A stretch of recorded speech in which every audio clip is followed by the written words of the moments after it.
Olá, turma, tudo bem com vocês? Professor Denilson aqui, com a aula de Saúde e Segurança Ocupacional.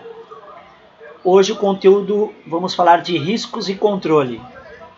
Como pano de fundo, riscos são quantificáveis, ou seja, é possível calcular, dar um número para o risco, ok?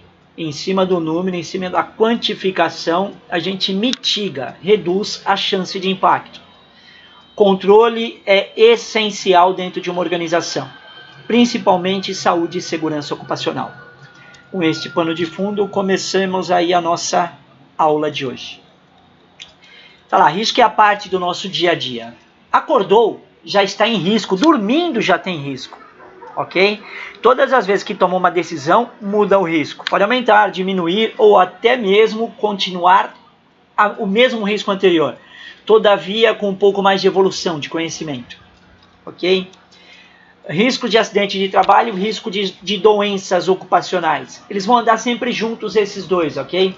Esses dois vão andar sempre juntos na nossa aula e em segurança do trabalho. Abordá-los de modo conjunto, pois perante a lei, acidentes do trabalho e doenças ocupacionais são equivalentes. Vamos abordá-los juntos. Acidentes podem causar doenças e condições insalubres podem causar acidentes.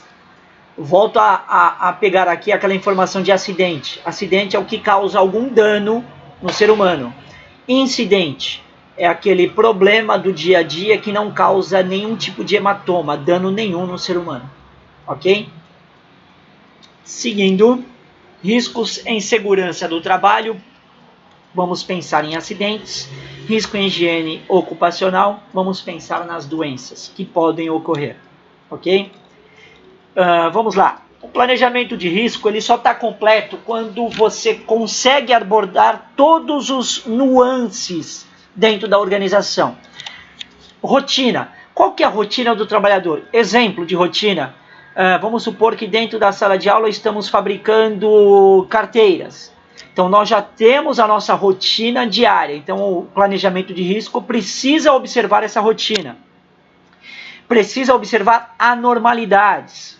Exemplo, uma máquina quebrou. Se essa máquina quebrar e tiver alguém operando ela, pode causar algum tipo de situação perigosa para o colaborador. Outra situação, emergência. Ocorreu algo.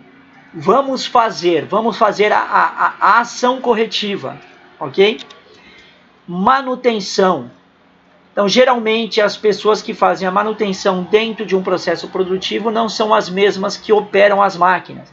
Ou seja, existe uma anormalidade aí, ok? Mudanças, pode ser de setup, pode ser de mercado, ok? Então, o planejamento de risco, ele tem que prever esses cinco elementos para que a empresa tenha necessariamente um planejamento bem feito. Nas paradas de manutenção ocorrem o maior número de acidentes. Percebe? Foge da rotina, vira algo anormal, uma anormalidade. Pessoas estranham aquele ambiente, ok? Risco se calcula, porém a tomada de decisão é pessoal. Geralmente se toma a decisão, o gestor, através da sua base histórica de conceitos. Ele tem uma base histórica de conhecimento, calculou o risco e define, mitiga essa tomada de decisão para reduzir o impacto do risco dentro da organização. Ok? Seguindo aí, priorizar os riscos qualitativamente e quantitativamente. Qualitativa, alto, médio e baixo. Então você prioriza de que forma esse risco pode acontecer. Se for alto, faça já uma medida preventiva aí, ok? Quantitativamente, um número que se calcula. Se pelo número também o risco for alto, você tem que tomar uma decisão. E uma terceira, que talvez fica mais fácil de entender, é a matriz de prioridades, que é semi-quantitativamente. Como que funciona essa matriz? Está aqui, ó. Matriz de risco 5x5. Imagine você que qualquer problema dentro de uma organização seja organizado e pensado através de uma matriz. Nós temos aqui a consequência, pode ser muito baixa, média, alta e muito alta. E aqui as probabilidades, muito alta, alta, média, baixa e muito baixa. Então aqui, ó, no horizonte azul, tudo aqui ó, tem muito baixo ocorrer alguma coisa. Aqui, ó, esses 3 baixos, aqui média possibilidade. O que eu faço com isso? Ó, verde pode deixar para o próximo mês. Tá aqui, ó, eu falei azul, mas aqui pode ser, tá falando verde aqui, ó. Mas tudo bem, pega essa parte aqui, ó, que tem pouca chance de impacto, ó, o impacto é muito baixo, a consequência é muito baixa, ok? Então você pode deixar para um mês depois. Vermelho, controles imediatos, decisão urgente para ontem, ok? Amarelo, você pensa assim, posso deixar para a próxima semana. Aqui, ó, amarelo, posso deixar para a próxima semana. Tudo bem? É uma matriz de decisão para você tomar decisão exatamente em cima de riscos dentro da organização. Melhor modo de gerenciar o risco, controles e barreiras. Imagina aqui que você tem uma condição perigosa. Não está exposto ao ser humano, é apenas uma condição perigosa. Tudo bem? Aí você cria barreiras de forma a não atingir o ser humano, o colaborador, a pessoa. E aí você reduz perdas, reduz a chance de perdas. Tudo bem? Então você tem uma condição perigosa, você cria barreiras para reduzir perdas ou diminuir as perdas, né? Exemplos mais efetivos aqui, ó. Eliminação, redução, equipamento de proteção coletiva, ok? Administrativos e EPIs. Então eu tenho a alta hierarquia, que são os que estão aqui pintados de azul, que é eliminar por completo o risco, reduzir a chance de risco, e equipamento de proteção coletiva. É a alta hierarquia aqui da gestão de risco, das barreiras. Temos aqui a baixa hierarquia, os administrativos, seriam aquelas faixas colocadas no chão, sentido obrigatório, e os EPIs, equipamento de proteção individual. Ó, que legal. Os colaboradores devem ser treinados certamente para produzirem e possuírem EPIs, em conformidade com aquele risco que está ocorrendo dentro do seu processo de trabalho, da sua operacionalização. Todavia, tem que ter também, no mínimo, 2 controles de alta hierarquia, ou seja, mais eliminação e redução, mais eliminação e equipamento de proteção, ou redução e equipamento de proteção.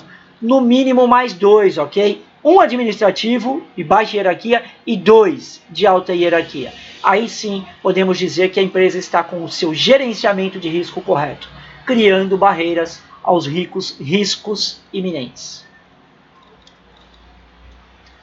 Quanto ao controle, o risco deve ser pensado em 4 situações. Olha que interessante isso aqui. Disponibilidade. Funciona quando ocorre a necessidade? Vamos imaginar aqui aquele sprinkler. Aquele que quando sai uma fumacinha ele solta a água do teto. Aí você pergunta, funciona quando ocorre a necessidade? Aí você faz o teste. Ocorreu lá a necessidade, ele funcionou? Então é disponibilidade do recurso. Confiabilidade. Funciona de acordo com o especificado?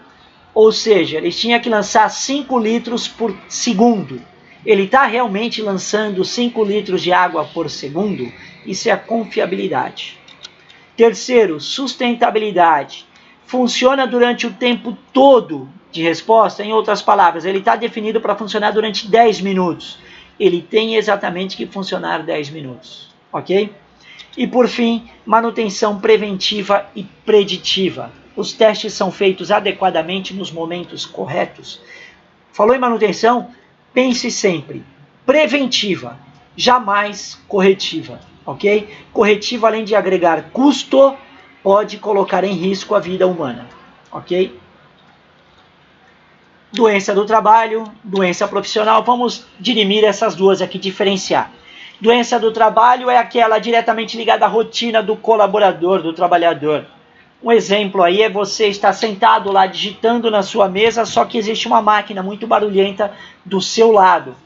Então, neste caso, você tem uma doença do trabalho. Aí você tem que comprovar, causa e efeito, que por causa daquele problema, daquela máquina que seu escritório estava do lado, você foi perdendo a audição. Ok? Doença profissional já não precisa mostrar causa e efeito. Ok? Exemplo, trabalhar com sílica, pode pegar silicose. Basta provar que você trabalhava com esse agente causador. Tudo bem? Então, Para finalizar, segurança é valor, ok? Muitos colocam preço, mas segurança não é preço, segurança é valor.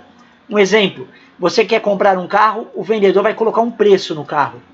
Mas você consegue, por exemplo, vender ou comprar uma pessoa, a não ser que seja corrupção? Não, porque ela não tem preço, ela tem valor.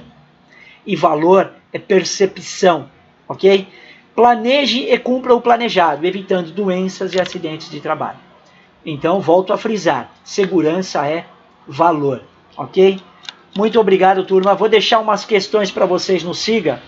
Respondam lá, por favor. Avante aí. Que esse corona aí acabe logo para que a gente possa voltar à nossa rotina, ok? Grande abraço, fiquem com Deus. Valeu!